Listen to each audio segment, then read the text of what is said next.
അടുത്ത പഠിക്കാനായിട്ട് പോകുന്നത് സെയ്ദ് രാജവംശം ലോധി രാജവംശമാണ്. നമ്മൾ ഇത്രയും നേരം പഠിച്ചപ്പോഴത്തേക്കും ഓരോരോ രാജവംശമായിട്ടാണ് പഠിച്ചിട്ടുണ്ടായിരുന്നു. ഇത് രണ്ടും കൂടി ഒരുമിച്ച് എടുക്കാൻ കാരണം സെയ്ദ് രാജവംശത്തിൽ വളരെ കുറച്ച് മാത്രമേ പഠിക്കാനുള്ളൂ, ബാക്കി ഫുൾ എന്താ ലോധി രാജവംശമായിരുന്നു. അപ്പോൾ അതിൽ സെയ്ദ് രാജവംശത്തെ പറ്റി ആലോചിക്കുമ്പോൾ 1414 മുതൽ 1451 വരെയുള്ള കാലഘട്ടത്തിലാണ് സെയ്ദ് രാജവംശം ഉണ്ടായിരുന്നത്. ഡൽഹി സുൽത്താനേറ്റിലെ 4ാമത്തെ രാജവംശമാണ് സെയ്ദ് രാജവംശം എന്ന് പറയുന്നത്. തുഗ്ലക് രാജവംശത്തിന്റെ പതനത്തിന് ശേഷമാണ് ഇവർ അധികാരത്തിൽ. നമുക്ക് പറഞ്ഞിട്ടുണ്ടായിരുന്നു തുഗ്ലക് രാജവംശം എങ്ങനെയാണ് പതനത്തിൽ ഉണ്ടായിരുന്നത്. തിമൂർ വന്നിട്ട് തുഗ്ലക് രാജവംശത്തിനെ അറ്റാക്ക് ചെയ്യും. അതുവഴിയാണ് എന്ത് ചെയ്തിട്ടുണ്ടായിരുന്നത്, നമ്മുടെ തുഗ്ലക് രാജവംശം തകർന്നതും. ആ തിമൂർ വന്നിട്ട് കിസർ ഖാനെ വന്നിട്ട് ഈ ഒരു തുഗ്ലക് ഡൽഹി സുൽത്താനേറ്റ് നോക്കാൻ ഏൽപ്പിക്കുകയും പിന്നെ കിസർ ഖാനാണ് 1414 ആ ഡൽഹി സുൽത്താനേറ്റ് കൈക്കലാക്കുകയും ചെയ്തത്. അപ്പോൾ എന്നാണോ കിസർ ഖാൻ നമ്മുടെ ആ ഡൽഹി സുൽത്താനേറ്റ് കൈക്കലാക്കിയത് അന്ന് മുതൽ എന്ത് ചെയ്തു, സെയ്ദ് രാജവംശത്തിൻ്റെ കാലഘട്ടം തുടങ്ങിയിട്ടുണ്ടായിരുന്നു. 1414 മുതൽ 1451 വരെ ആരായിരുന്നു, സെയ്ദ് രാജവംശമായിരുന്നു എന്ന കാര്യം കൂടെ ഓർത്തിക്കാം. ഓക്കെ, പിന്നെ അതിൽ ഓർക്കേണ്ട ഒരു കാര്യം ഈ കിസർ ഖാനാണ്. കിസർ ഖാനാണ് സെയ്ദ് രാജവംശത്തിൻ്റെ സ്ഥാപകൻ എന്ന് പറയുന്ന കിസർ ഖാനായിരുന്നു. 1414 മുതൽ 1421 വരെയും ഭരിച്ചത് ആര് തന്നെയായിരുന്നു, കിസർ ഖാനാണ് ഓർത്തിരിക്കുക.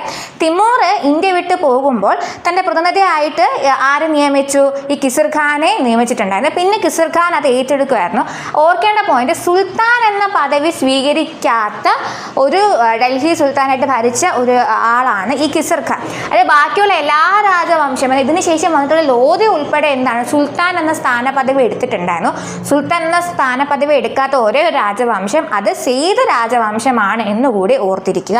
പക്ഷെ ഇവരുടെ പദവി എന്തായിരുന്നു, റയാഹത്ത് ഈ ഐല ഇതായിരുന്നു ഇവരുടെ പദവി എന്ന് പറഞ്ഞത്. അപ്പോൾ ഓർക്കേണ്ട കാര്യം എന്തായിരുന്നു, 4ാമത്തെ രാജവംശമാണ് തുഗ്ലക്കിൻ്റെ തിമൂർ കീഴ്പ്പെടുത്തിയതിനു ശേഷം വന്നാണ് കിസർ ഖാൻ. അങ്ങനെയാണ് നമ്മുടെ സെയ്ദ് രാജവംശം വന്നിട്ടുണ്ടായിരുന്നത്.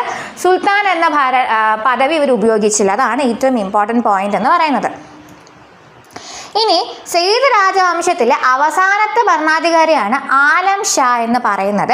ഇദ്ദേഹം എന്ത് ചെയ്തു, ഭരണത്യാഗം വരികയും അങ്ങനെ 1451 ആയപ്പോഴത്തേക്കും സ്വയം അധികാരത്തിൽ നിന്നും ഒഴിഞ്ഞു കൊടുക്കുകയും അങ്ങനെയാണ് എന്ത് ചെയ്തത്, നമ്മുടെ ലോധി രാജവംശം ഇതിലേക്ക് വരികയും ചെയ്തു. അപ്പം ആലം ഷാ അധികാരം ഉപേക്ഷത്തോടു കൂടി എന്താണ് ലോധി അധികാരം പിടിച്ചെടുക്കുകയും അങ്ങനെ ഏത് രാജവംശം വരികയും ചെയ്തു, ലോധി രാജവംശം വരികയും ചെയ്തു. അപ്പം നമുക്ക് സത്യം പറഞ്ഞാൽ സെയ്ദ് രാജവംശത്തെ പറ്റി പഠിക്കാൻ അധികം പോയിന്റ്സ് ഒന്നും ഞാൻ കണ്ടില്ല. എന്തെങ്കിലും ഉണ്ടെങ്കിൽ നമുക്ക് ആഡ് ഓൺ ചെയ്ത് പഠിക്കാം. പക്ഷെ ഇതുവരെയും എന്താണുള്ളത്, കിസർ ഖാനെ പറ്റി ഓർത്തിരിക്കുക, അദ്ദേഹം തിമൂറിൻ്റെ ആ ഒരു കാര്യം കൂടെ ഓർത്തിരിക്കുക, ആ ഒരു വർഷം ആലോചിക്കുക, സുൽത്താനേറ്റ് ഭരണത്തിൻ്റെ കാര്യം ആലോചിക്കുക, ആലം ഷാ എന്ന ഒരു കാര്യം കൂടെ ഓർത്തിരിക്കുക, സുൽത്താൻ പദവി സ്വീകരിച്ചില്ല എന്നുകൂടി ഓർത്തിരിക്കുക. അങ്ങനെ എന്ത് ചെയ്തു, ലോധി രാജവംശം വന്നു.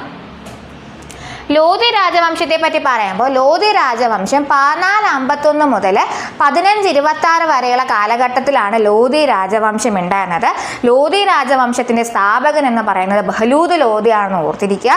ഇതിൻ്റെ പ്രത്യേകത എന്താണ്, ആദ്യത്തെ അഫ്ഗാൻ രാജവംശം, നമ്മൾ ആദ്യമേ ഇൻട്രൊഡക്ഷൻ ക്ലാസ്സിൽ പറഞ്ഞൊരു കാര്യമായിരുന്നു. എന്തായിരുന്നു, ഇത്രയും നമുക്ക് 5 രാജവംശം ഭരിച്ചതിൽ ആദ്യത്തെ 4 രാജവംശം, അതായത് അടിമ രാജവംശം ആയിക്കോട്ടെ, ഖിൽജി രാജവംശം ആയിക്കോട്ടെ, തുഗ്ലക് രാജവംശം ആയിക്കോട്ടെ, സെയ്ദ് രാജവംശം ആയിക്കോട്ടെ, 4 രാജവംശം ഏതായിരുന്നു, തുർക്കി രാജവംശത്തിലുള്ളവരായിരുന്നു. അതിൽ അഫ്ഗാൻ രാജവംശത്തിലുള്ള ഒരേ ഒരു രാജവംശം ഏതായിരുന്നു, ലോധി രാജവംശമാണ് ഓർത്തിരിക്കുക. അതിൻ്റെ സ്ഥാപകൻ ആരാണ്, ബഹലൂദ് ലോധിയാണ് ഓർത്തിരിക്കുക. അതിൻ്റെ കാലഘട്ടം എത്രയാണ്, 1451 മുതൽ 1526 വരെയാണ് എന്നുകൂടി ഓർത്തിരിക്കുക.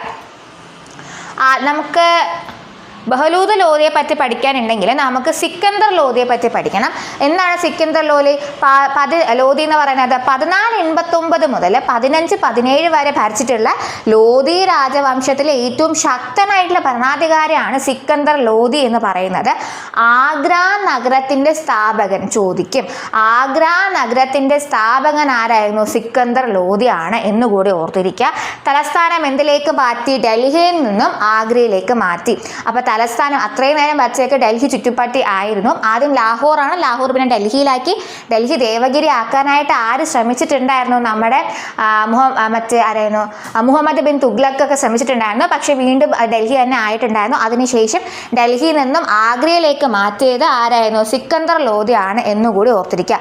അതുകൊണ്ട് തന്നെ ആഗ്ര നഗരം ഉണ്ടാക്കിയതും ആരാണ്, സിക്കന്ദർ ലോധിയാണെന്ന് ഓർത്തിരിക്കുക. പിന്നെ കൃഷിഭൂമി അളക്കുന്നതിനായിട്ട് ഗസ് ഇ സിക്കന്ദരി എന്ന് പറയുന്ന ഒരു അളവ് സമ്പ്രദായം കൊണ്ടുവന്നു. അപ്പോൾ സിക്കന്ദരിനെ കേൾക്കുമ്പോൾ തന്നെ നമുക്കറിയാം അത് സിക്കന്ദർ ലോധിയുടെ ആയിരിക്കും. പക്ഷെ സിക്കന്ദരിനെ കേൾക്കുമ്പോൾ അത് എന്തിനാണ് ആലോചിക്കണം, കൃഷിഭൂമി അളക്കുന്നതിനായിട്ടുള്ള ഒരു അളവ് സമ്പ്രദായമാണ് ഗസ് ഇ സിക്കന്ദരി എന്ന് പറയുന്നത്.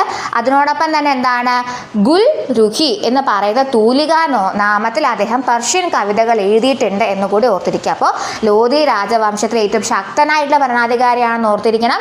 ആഗ്ര തലസ്ഥാനം ആഗ്രയിലേക്ക് മാറ്റിയിട്ടുണ്ടായിരുന്നു. ആഗ്ര നഗരം ഉണ്ടാക്കിയതും ഇദ്ദേഹമായിരുന്നു. ഗസ് ഇ സിക്കന്ദർ എന്ന് പറയുന്ന കൃഷിഭൂമി അളക്കുന്ന ഒരു സമ്പ്രദായം കൊണ്ടുവരികയും ഗുൽ രുഖി എന്ന് പറയുന്ന ഒരു തൂലികാ നാമത്തിൽ അദ്ദേഹം കവിതകൾ എഴുതി എന്ന കാര്യം കൂടി ഓർത്തിരിക്കുക.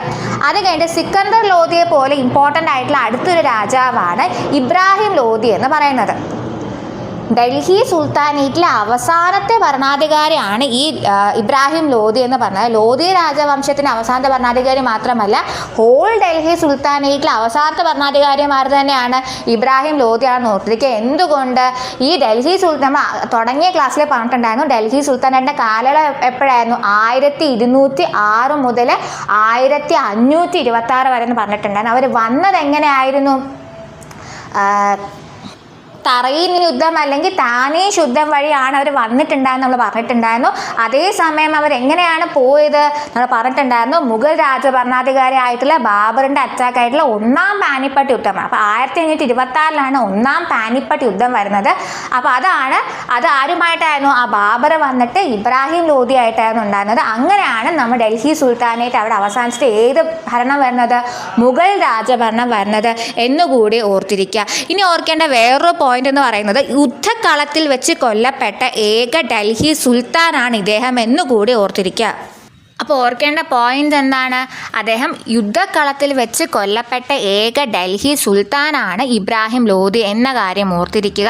അപ്പോൾ അതാണ് നമ്മളുടെ മെയിൻ പോയിന്റ്. അപ്പോൾ ഇബ്രാഹിം ലോധി എന്താണ്, ഡൽഹി സുൽത്താനേറ്റിലെ അവസാനത്തെ സുൽത്താനാണ് ഇബ്രാഹിം ലോധി എന്ന് പറയുന്നത്.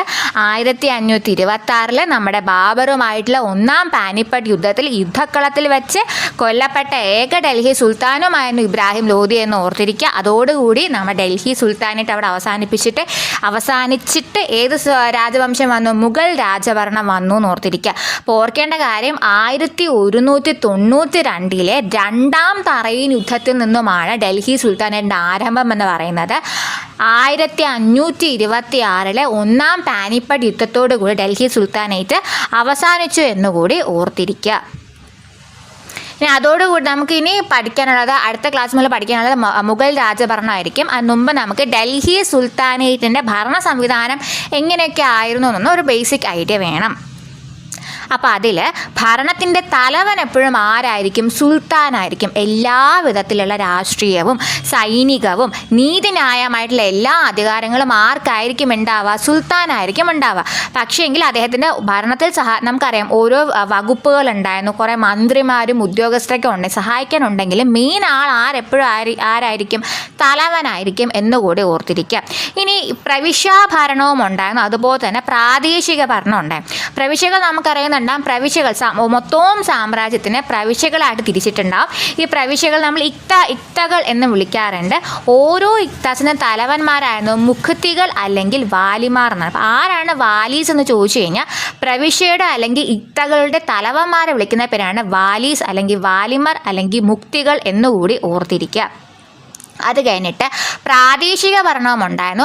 പ്രാദേശിക ഭരണം എങ്ങനെയായിരുന്നു, ആ പ്രവിശ്യേനെ അല്ലെങ്കിൽ ഇക്തേനെ ഇക്ത വാസ് അണ്ടർ മുക്തീസ് ആൻഡ് വാലീസ്. ഓക്കെ, അത് ഓർത്തോണം, മുക്തികളുടെയും വാലികളുടെയും വാലീസിൻ്റെ അണ്ടറിലായിരിക്കും ഇക്താസ് ഉണ്ടാവുക. ഈ ഇക്താസിന് അവർ ഡിസ്ട്രിക്റ്റ് ആയിട്ടുള്ള ഷിഖ് എന്ന് പറഞ്ഞ് വയ്ക്കും.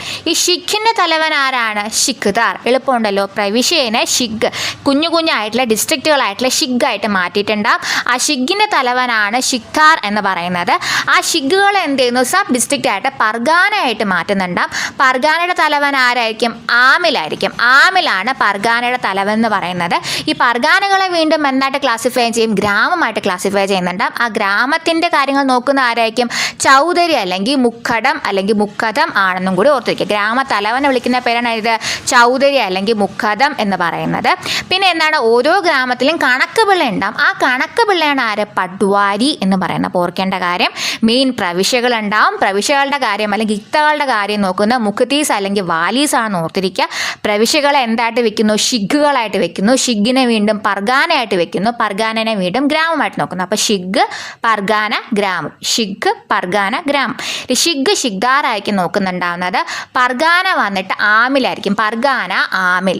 പർഗാന, ആമിൽ. അത് കഴിഞ്ഞിട്ട് പിന്നെ ഗ്രാമം എന്തായാലും ഗ്രാമത്തിന് വന്നിട്ട് ചൗധരി അല്ലെങ്കിൽ മുഖദം. ചൗധരി അല്ലെങ്കിൽ മുഖദം അല്ലെങ്കിൽ മുഖടം ആയിരിക്കും നോക്കുന്നുണ്ടാവുന്നത്. ഓരോ ഗ്രാമത്തിലും കണക്ക് പിള്ളയുണ്ടാകും. കണക്ക് പിള്ളയാണ് പട്വാരി. പട്വാരി ആരാണ്? കണക്ക് പിള്ളയാണെന്നും കൂടി ഓർത്തിരിക്കുക. അപ്പോൾ ഇത്രയുമാണ് നമ്മൾ ഇന്നത്തെ ക്ലാസ് നോക്കിയിട്ടുണ്ടായിരുന്നത്. 2 രാജവംശം ഉണ്ടായിരുന്നു, സെയ്ദും അതുപോലെ തന്നെ ലോധിയും. സെയ്ദ് രാജവംശത്തിൻ്റെ സ്ഥാപകൻ വന്നിട്ട് ഖിസർ ഖാൻ ആണെന്ന് ഓർത്തിരിക്കുക. ഖിസർ ഖാൻ. അവർക്ക് എന്തില്ല? സുൽത്താൻ എന്ന് പറയുന്ന പദവി സ്വീകരിച്ചിട്ടുണ്ടായിരുന്നില്ല. അവസാനത്തെ രാജാവ് എന്ന് പറഞ്ഞ ആലം ഷാ ആയിരുന്നു. ആലം ഷാഹിനെ അദ്ദേഹം എന്ത് ചെയ്തു? അദ്ദേഹത്തിൻ്റെ ഭരണത്യാഗം നടത്തിയിട്ട് ആ ഭരണം പിടിച്ചെടുത്ത ബഹലൂദ് ലോധിയാണ്. ബഹലൂദ് ലോധി പിടിച്ചെടുത്തപ്പോൾ ഏത് രാജവംശം വന്നു? ലോധി രാജവംശം അവിടെ വന്നിട്ടുണ്ടായിരുന്നു. സ്ഥാപകൻ ആരായിരുന്നു? ബഹലൂദ് ലോധിയാണെന്നും ആദ്യത്തെ അഫ്ഗാൻ രാജവംശമായിരുന്നു എന്നുകൂടി ഓർത്തിരിക്കുക. പിന്നെ ഏറ്റവും ശക്തനായിട്ടുള്ള ലോധി ഭരണാധികാരിയാണ് സിക്കന്ദർ ലോധി എന്ന് ഓർത്തിരിക്കുക. സിക്കന്ദർ ലോധി തലസ്ഥാനം എങ്ങോട്ടേക്ക് മാറ്റി?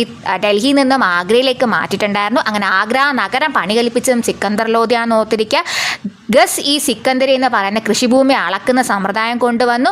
ഗുൽ റുഹി എന്ന് പറയുന്ന തൂലികാ നാമത്തിൽ പ്രഷ്യൻ കവിതകൾ എഴുതിയിട്ടുണ്ടായിരുന്നു. അവസാനത്തെ സുൽത്താൻ ഓഫ് ലോധി രാജവംശം ഇബ്രാഹിം ലോധി ആയിരുന്നു. 1526 1-ാം പാനിപ്പട്ട് യുദ്ധത്തിൽ ബാബറിനോട് പരാജയപ്പെട്ട് അവിടെ ഡൽഹി സുൽത്താനേറ്റ് തന്നെ അവസാനിച്ചിട്ട് എന്ത് സുൽത്താനേറ്റ് വന്നു? നമ്മുടെ മുഗൾ രാജഭരണം അവിടെ വന്നിട്ടുണ്ടായിരുന്നു. സുൽത്താനല്ല, രാജഭരണം അവിടെ വന്നിട്ടുണ്ടായിരുന്നു. യുദ്ധകളത്തിൽ വെച്ച് കൊല്ലപ്പെട്ട ഏക ഡൽഹി സുൽത്താനാണ് ഇബ്രാഹിം ലോധി എന്ന് പറയുന്നത്. 2-ാം തറൈൻ യുദ്ധം 1192 മുതൽ ആര് വന്നു? നമ്മുടെ ഡൽഹി സുൽത്താനേറ്റ് വന്നിട്ടുണ്ടായിരുന്നു. 1526 1-ാം പാനിപ്പട്ട് യുദ്ധത്തിൽ എന്ത് ചെയ്തു? അത് ഇബ്രാഹിം ലോധിയോടുകൂടി നമ്മുടെ ഡൽഹി സുൽത്താനേറ്റ് അവസാനിച്ചു. അത് കഴിഞ്ഞിട്ട് ഡൽഹി സുൽത്താനയുടെ ഭരണ സംവിധാനത്തെ പറ്റി പറയുമ്പോൾ എല്ലാത്തിനും തലവൻ ആര്? സുൽത്താനാണെന്ന് ഓർത്തിരിക്കുക. പ്രവിശ്യാ ഭരണമാണ് അവിടെ ഉണ്ടാകുന്നത്. പ്രവിശ്യകളായിട്ട് അല്ലെങ്കിൽ ഇക്തകളായിട്ട് നോക്കിയിട്ടുണ്ടാകും. ഇക്താസിൻ്റെ കാര്യം നോക്കുന്ന മുഖദീസ് അല്ലെങ്കിൽ വാലീസ് ആണെന്ന് ഓർത്തിരിക്കുക. ഇക്തകളെ വീണ്ടും ഷിഖും പർഗാനയും വില്ലേജ് ആയിട്ട് വെക്കുന്നുണ്ടാകും. ഷിഖ് ഷിഗ്ദാർ നോക്കും, പർഗാന ആമിൽ നോക്കും, വില്ലേജ് മുഖടം അല്ലെങ്കിൽ ചൗധരി ആയിരിക്കും നോക്കുന്നുണ്ടാകുന്നത്. അതിനെ കണക്ക് പിള്ള ഓഫ് ഗ്രാമമാരായിരുന്ന പട്വാരയാണെന്ന് ഓർത്തിരിക്കുക. ഓർക്കേണ്ട ഒരു പോയിന്റ്, 2-ാം തറൈൻ യുദ്ധത്തിൽ 1192 നമ്മൾ പറഞ്ഞു ഗോറി അവിടെ കീഴ്പ്പെടുത്തിയിട്ടുണ്ടായിരുന്നു. പക്ഷേ ഡൽഹി സുൽത്താനേറ്റ് വന്നത് 1206 ആര് മണി ഗോറി മരിച്ചതിന് ശേഷം ആര് വന്നു? അവിടെ നമ്മളുടെ അടിമ രാജവംശത്തിൽ കുത്ബുദ്ദീൻ ഐബക്ക് കൈകാര്യം ചെയ്തപ്പോഴാണ് വന്നത്. അപ്പോൾ 1206 കറക്റ്റ് വർഷം. പക്ഷെ വരാൻ കാരണം ഒരു മുസ്ലിം ഭരണം വരാൻ കാരണം എന്തായിരുന്നു? 1192 2-ാം തറൈൻ യുദ്ധമാണെന്നും കൂടി ഓർത്തിരിക്കുക. ഇതോടുകൂടി നമ്മൾ ഡൽഹി സുൽത്താനായിട്ടുള്ള പോയിന്റ്സ് മൊത്തം കഴിഞ്ഞിട്ടുണ്ട്. എന്തെങ്കിലും പോയിന്റ്സ് ഉണ്ടെങ്കിൽ നമുക്ക് എന്ത് ചെയ്യാം? ആഡ് ചെയ്ത് അപ്ഡേറ്റ് ചെയ്ത് പോകാം. പ്രീവിയസ് ഇയർ ക്വസ്റ്റ്യൻ പേപ്പേഴ്സ് നോക്കി പോകുമ്പോഴത്തേക്കും